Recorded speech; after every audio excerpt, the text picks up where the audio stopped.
Boa noite, queridos irmãos. Nós estamos mais uma vez dando continuidade aos estudos de Mateus, no Evangelho de Mateus, e nós desejamos que todos possam participar, sendo edificados pela palavra do Senhor. Hoje nós vamos estudar no capítulo 4 do Evangelho de Mateus, a partir do versículo 12 até o versículo 25. 12 até 25. Vamos fazer essa leitura para nossa meditação. Ouvindo, porém, Jesus que João fora preso, retirou-se para a Galiléia, e deixando Nazaré, foi morar em Cafarnaum, situada à beira-mar, nos confins de Zebulon e Naftali, para que se cumprisse o que fora dito por intermédio do profeta Isaías: terra de Zebulon, terra de Naftali, caminho do mar, além do Jordão, Galiléia dos gentios. O povo que jazia em trevas viu grande luz, e aos que viviam na região da sombra da morte, resplandeceu-lhes a luz. Daí por diante passou Jesus a pregar e dizer: arrependei-vos, porque está próximo o reino dos céus. Caminhando junto ao mar da Galiléia, viu dois irmãos, Simão, chamado Pedro, e André, que lançavam as redes no mar, porque eram pescadores. E disse-lhes: vinde após mim, e eu vos farei pescadores de homens. Então eles deixaram imediatamente as redes e o seguiram. Passando adiante, viu outros dois irmãos, Tiago, filho de Zebedeu, e João, seu irmão, que estavam no barco em companhia de seu pai, consertando as redes, e chamou-os. Então eles, no mesmo instante, deixando o barco e seu pai, o seguiram. Percorria Jesus toda a Galiléia, ensinando nas sinagogas, pregando o evangelho do reino, curando toda sorte de doenças e enfermidades entre o povo. E a sua fama correu por toda a Síria. Trouxeram-lhe então todos os doentes acometidos de várias enfermidades e tormentos, endemoniados, lunáticos e paralíticos, e ele os curou. E da Galiléia, Decápolis, Jerusalém, Judéia e da além do Jordão, numerosas multidões o seguiam. Amém. Vamos orar. Pai, louvado seja o teu santo nome pela tua palavra. Nós te agradecemos pela tua palavra, pela tua bondade, pela tua misericórdia. Nós te louvamos porque o Senhor nos tem permitido estudar esta palavra e sermos edificados por ela. Pedimos a tua direção, a tua bênção, a tua proteção para a nossa vida, para o nosso entendimento, para a nossa mente, para que ela seja realmente guardada pela tua palavra. Oramos pedindo a direção do Senhor para todos os que participam e as bênçãos do Senhor para todos aqueles que querem conhecer mais de ti e andar de acordo com os teus ensinamentos. Nós oramos, agradecemos, em nome do Senhor Jesus. Amém. Então, irmãos, este texto que nós acabamos de ler, ele nos fala da vida de Jesus já iniciando o seu ministério. Jesus passou pelo período de provação, sendo tentado pelo diabo.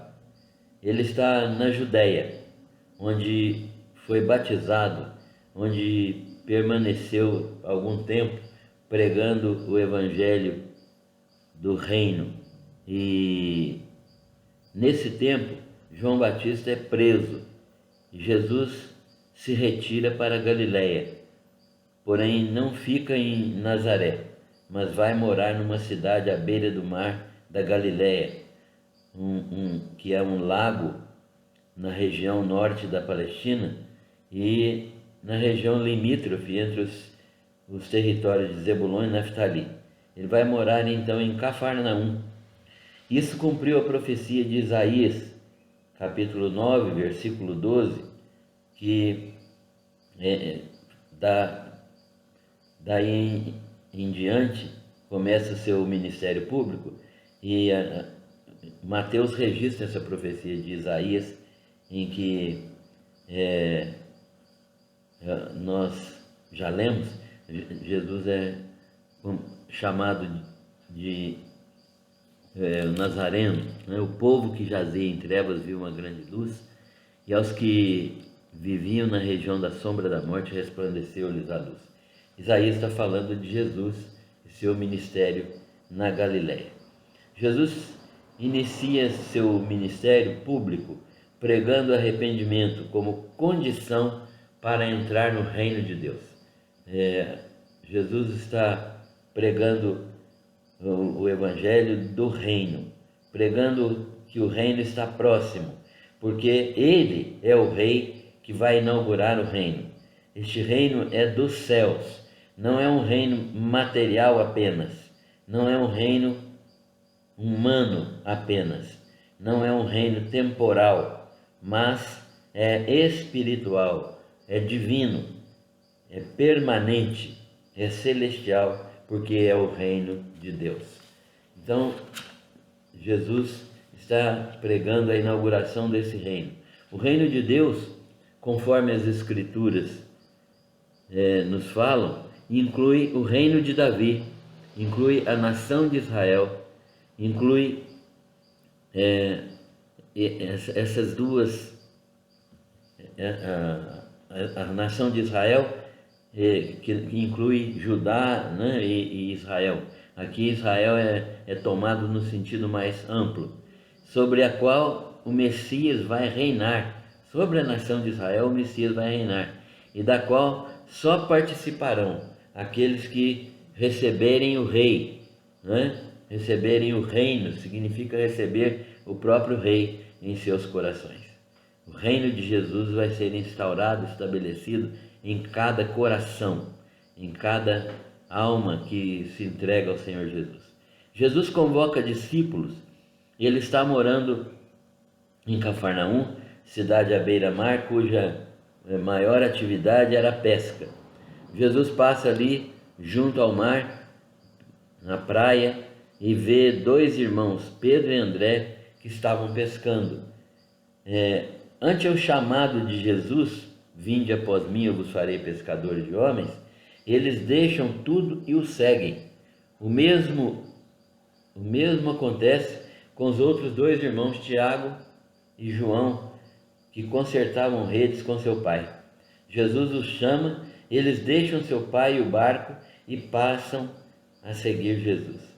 Que mistério há nesse chamado de Jesus, que as pessoas deixam tudo para segui-lo?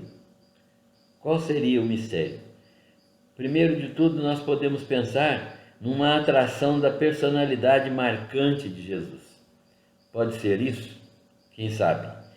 Segundo, pode ser uma atração espiritual e uma autoridade espiritual que, quando convoca, as pessoas não têm condições de rejeitar o convite, a convocação. Terceiro, pode ser uma escolha, é uma escolha divina, um chamado de Cristo. Então, Deus anteriormente já havia escolhido, a estes homens para serem apóstolos. Então eles são chamados como discípulos de Jesus, para aprenderem de Jesus, para andarem com Jesus. E esse chamado é irresistível por causa da escolha divina. E quarto, talvez eles já tivessem algum conhecimento da fama de Jesus, já tivessem tido um contato adredemente, um contato prévio com a pessoa de Jesus. O ministério de Jesus na Galiléia é um ministério interessante. Ele começa a ensinar nas sinagogas a palavra de Deus, nas sinagogas, e certamente falando do cumprimento das profecias. Falando do cumprimento das profecias, Jesus está ensinando inclusive sobre si mesmo e pregando o evangelho do reino, o anúncio da chegada do rei. Então Jesus está pregando sobre si mesmo, está pregando, apresentando o evangelho do reino e pregando sobre a chegada do rei, o anúncio da chegada do rei e o cumprimento das profecias do Velho Testamento. confirmando assim o reino de Davi, a confirmação do reino de Davi, que era uma promessa de Deus a Davi e uma demonstração de sua autoridade como descendente de Davi. Jesus está falando disso, demonstrando que ele é o filho de Davi e autenticando as suas reivindicações. Ele é realmente o Deus Filho, o Rei que veio em nome do Senhor e que vai reinar na casa de Davi. Como que ele faz isso? Qual é a autenticação da sua reivindicação? As curas de doentes físicos, as curas de doentes mentais, a libertação de endemoniados, as curas de paralíticos, etc. Jesus está operando milagres que corroboram a sua reivindicação e que autenticam a sua posição como realmente o Messias, o filho de Davi. E numerosas multidões o procuram e o seguem de todas as regiões da Palestina e de todas as regiões da Galileia, de Decápolis, de Jerusalém, da Judéia e do outro lado do Jordão, como nós lemos no texto. E o ministério de Jesus se torna, portanto, muito conhecido, se torna um ministério muito amplo. Mais do que sua própria mensagem, seus milagres atraíam as multidões. Jesus, então, se compadecia das pessoas e as assistia com bondade, com misericórdia. Por isso ele tinha um número de seguidores além da multidão e além dos discípulos, dos 12. Ele tinha um número grande de seguidores além da multidão e além dos 12 que tinham sido convocados. Concluindo este estudo de hoje, nós temos que, após a tentação que Jesus sofreu, sendo vencedor na tentação, porquanto cheio do Espírito Santo, cheio da Palavra de Deus e em perfeita comunhão com o Pai, Jesus passa um período de tempo pregando na Judéia. Quando João Batista foi preso, Jesus voltou-se então para a Galiléia, indo morar em Cafarnaum, porque ele já havia sido rejeitado em Nazaré, quando na sinagoga ele fez uma leitura do profeta Isaías, e ele disse que naquele dia estava se cumprindo aquela profecia, referindo-se a si mesmo. Então o pessoal de Nazaré o expulsou da cidade.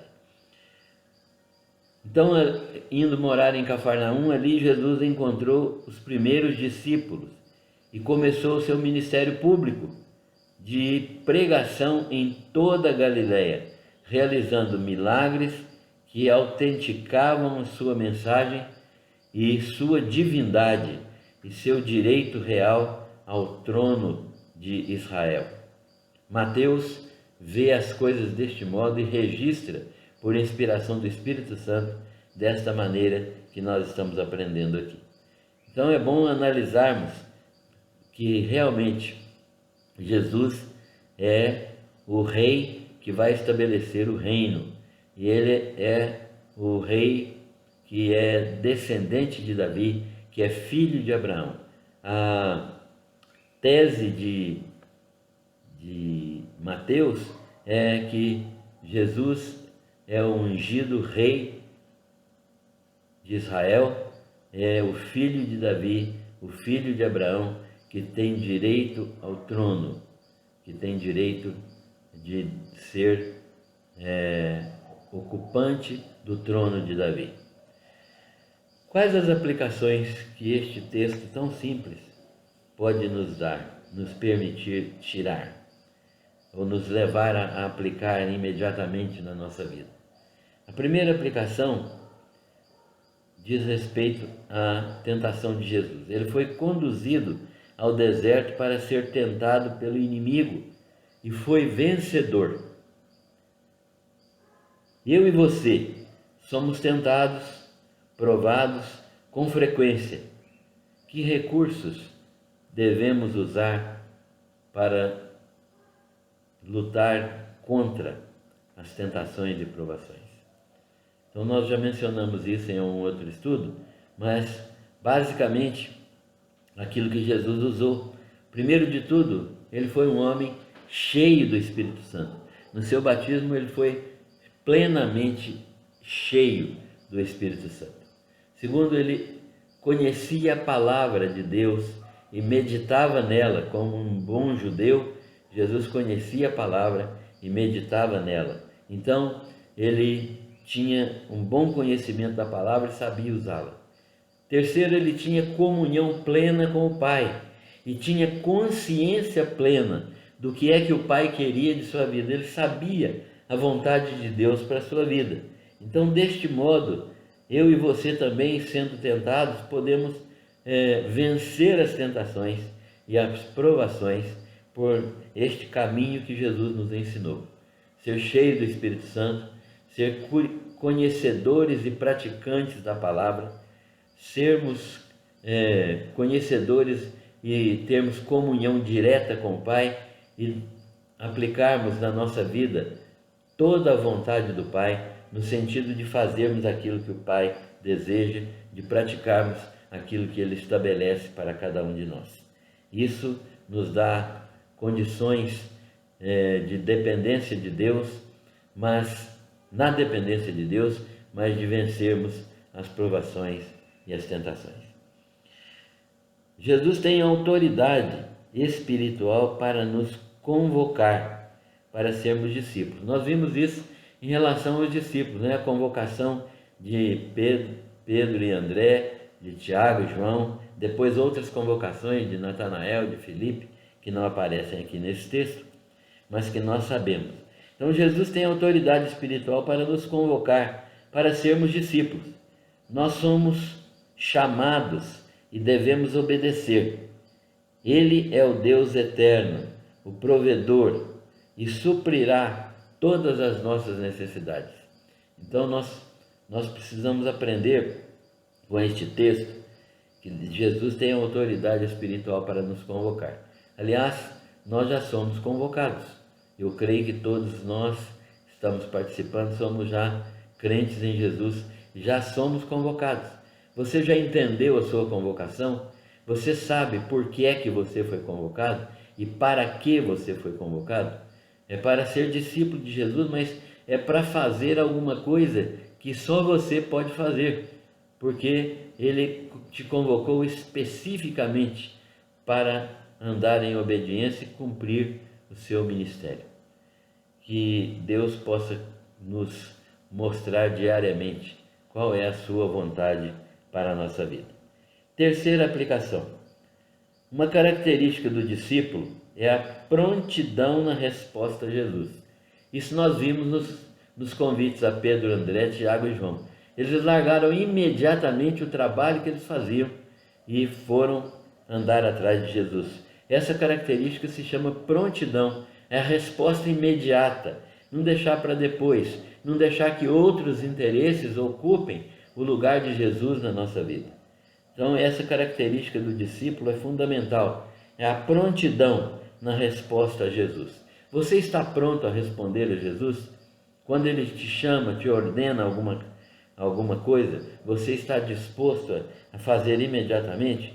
Pedro, André, Tiago e João tomaram uma resolução imediatamente e eles seguiram ao Senhor para se tornarem pescadores de homens. Eles ainda não entendiam o que seria isso, mas Jesus os ensinaria. Mas certo é que eles tomaram a decisão imediata de seguirem após Jesus, por causa da autoridade na sua chamada que Jesus manifestou. Quarta e última aplicação desse texto. O que é que você está esperando ante o chamado de Jesus de deixar sua zona de conforto e ir em obediência e fé atrás de Jesus? Essa é uma pergunta que cada um de nós precisa responder. O que é que você está esperando ante o chamado de Jesus? O chamado é o qual? Deixar sua zona de conforto e ir após Ele em obediência e fé para fazer o que Ele determina. Que Deus graciosamente nos abençoe para compreendermos qual é o seu chamado, a sua vocação para nós. Que Deus seja glorificado na nossa vida. Amém.